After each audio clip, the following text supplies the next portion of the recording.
انسانی جسم میں اللہ رب العالمین نے دماغ، سر کے اندر دماغ رکھا ہے اور دماغ کو پورے جسم کا ایک کنٹرول روم بنا دیا ہے، اور اس کے اندر الگ الگ خلیے پیدا کر دیے، الگ الگ مشینیں پیدا کر دی، گویا کہ ایک پورا کمپیوٹر بیٹھا ہوا ہے،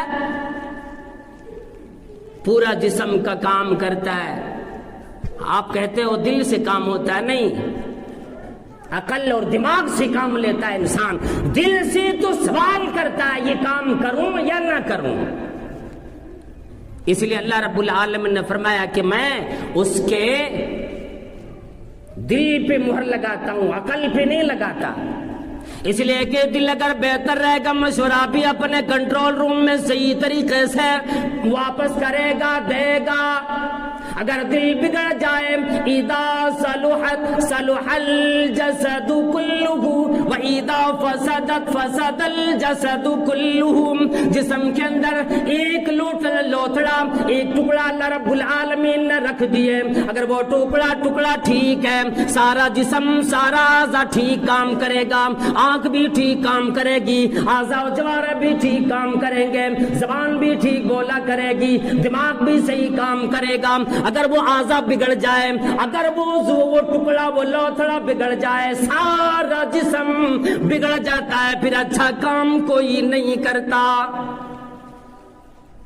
فرمایا وہ جسم کا ٹکڑا کون ہے؟ فرمایا الا وہی القلب، اور لوگوں دل ہے وہ دل کے اندر اللہ رب العالمین نے وہ تاثیر رکھی کہ مشورہ دیتا ہے، عقل اسی کو کام میں لاتا ہے۔ اور یہی عقل کو جب ڈھانپ لے، کوئی چیز کام کرنے نہ دے، پھر یہ مشورہ لے گا کیسے؟ جو حاکم خود بگڑا ہوا ہو، اپنے اراکین سے، اپنے رکن والوں سے کبھی مشورے نہیں لیتا۔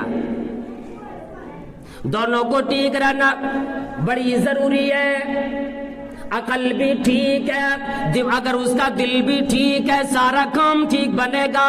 اگر عقل ٹھیک ہے، دل بھی ٹھیک نہیں، کام بگڑ جائے گا۔ اگر دل ٹھیک ہو، عقل صحیح کام نہیں کرتی، سارا کام بگڑ جائے گا۔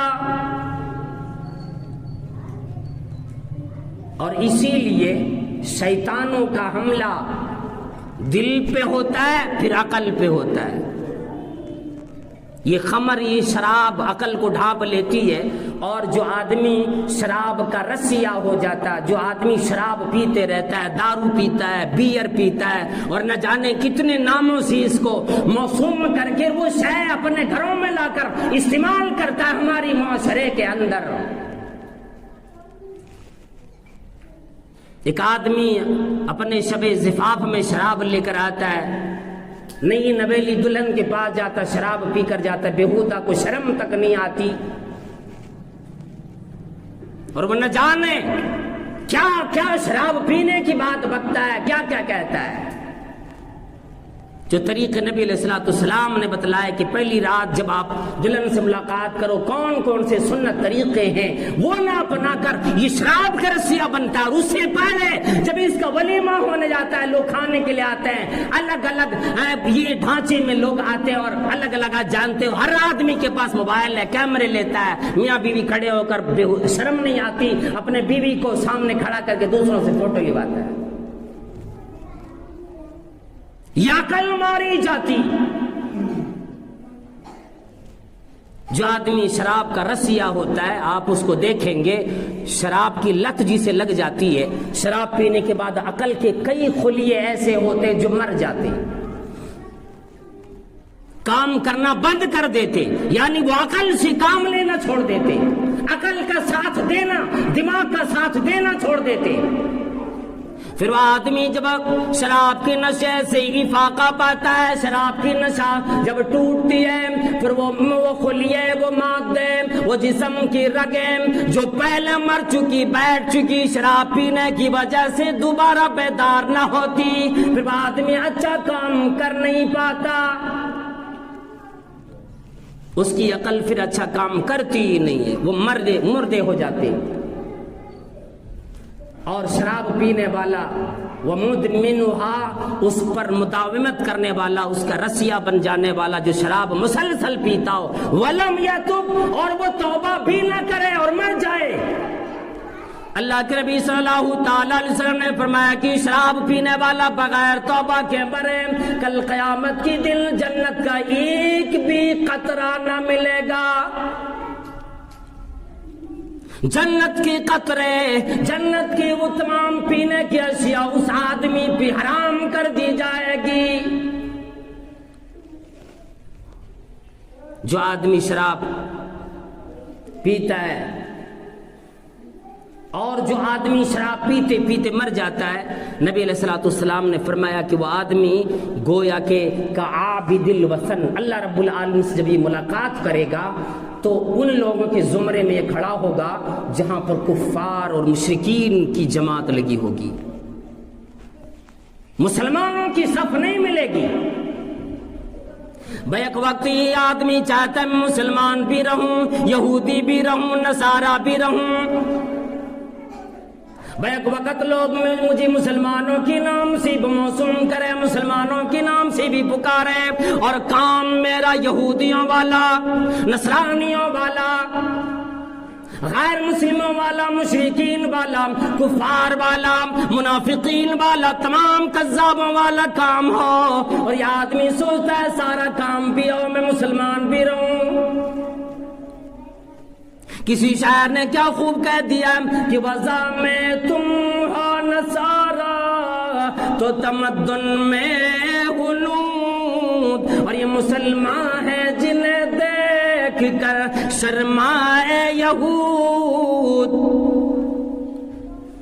شراب پینے کے بعد آدمی وہ کام نہیں لے سکتا اپنے دماغ سے جو آدمی ایک عقل مند آدمی جو کام لیتا ہے.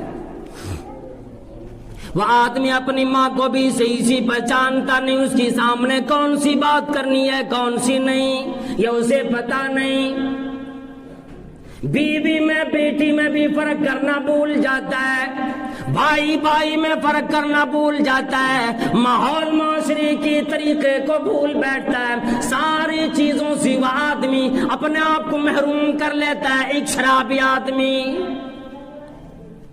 پھر شراب پی کر اپنی زندگی برباد کرنے والوں سنو، اللہ رب العالمین نے فرمایا یسألونک عن الخمر والمیسر قل فیہما اسم کبیر ومنافع للناس واسمہما اکبر من نفعہما. شراب جو حرام ہوئی ہے 4 ادوار میں، بعض لوگ اکثر جو محدثین کرام کی جماعت ہے وہ 3 ادوار تو لکھتے، لیکن 4 ادوار اکثر محدثین نے، مفکرین نے، مفسرین نے 4 ادوار لکھے، جن میں سے ایک آیت سورہ بقرہ کی پہلے نازل ہوئی، اے اللہ کے نبی صلی اللہ علیہ وسلم میرے پیغمبر یہ لوگ شراب کے بارے میں، جوئے کے بارے میں آپ سے سوال کرتے. شراب اور جوا، مدینے میں شراب بنائی جاتی تھی اور صحابہ کرام فرماتے ہیں ہم لوگ شراب جو بناتے تھے کھجور سے شراب بنتی، انگور سے شراب بنتی، شہد سے شراب بنتی، گندم سے شراب بنتی، اور جو سے. یہ 5 اشیاء مدینے میں ذکر فرمائے. خراب تو کوئی شے نہیں، کھجور بھی کھانے والی چیز، اللہ کی نعمت، انگور بھی اللہ کی نعمت، شہد بھی اللہ کی نعمت، گندم گیہوں جسے ہم آپ کہتے ہیں یہ بھی اللہ کی نعمت، جو جسے ہم آپ میدا بھی استعمال کرتے ہیں آج کھانے کے لیے وہ بھی اللہ کی نعمت. یہ 5 اشیاء سے بنتے تھے مدینے کے اندر. اور صحابہ کرام میں سے وہ صحابی جو ابھی ابھی مسلمان ہوئے، شراب کی حرمت نہیں آئی، شراب پی کر لڑتے رہتے تھے، مست رہتے تھے، اور پوچھتے نبی علیہ الصلوۃ والسلام سے شراب کے بارے میں کہ آخر اس کی مضرات اتنے ہیں، اس کے نقصانات اتنے ہیں، وجہ کیا ہے اس کی اسلام میں آنے کی؟ صحابہ کرام کے اندر دلوں میں کھٹکتی تھی یہ بات. اللہ رب العالمین نے فرما دیا آپ کہہ دیجئے اسمہما کبیر، آپ کہہ دیجئے کہ یہ چیزیں ٹھیک نہیں ہیں، یہ کفر والا کام ہے. قل فیہما اسم کبیر، اس میں بڑی خرابی ہے، بڑا گناہ ہے.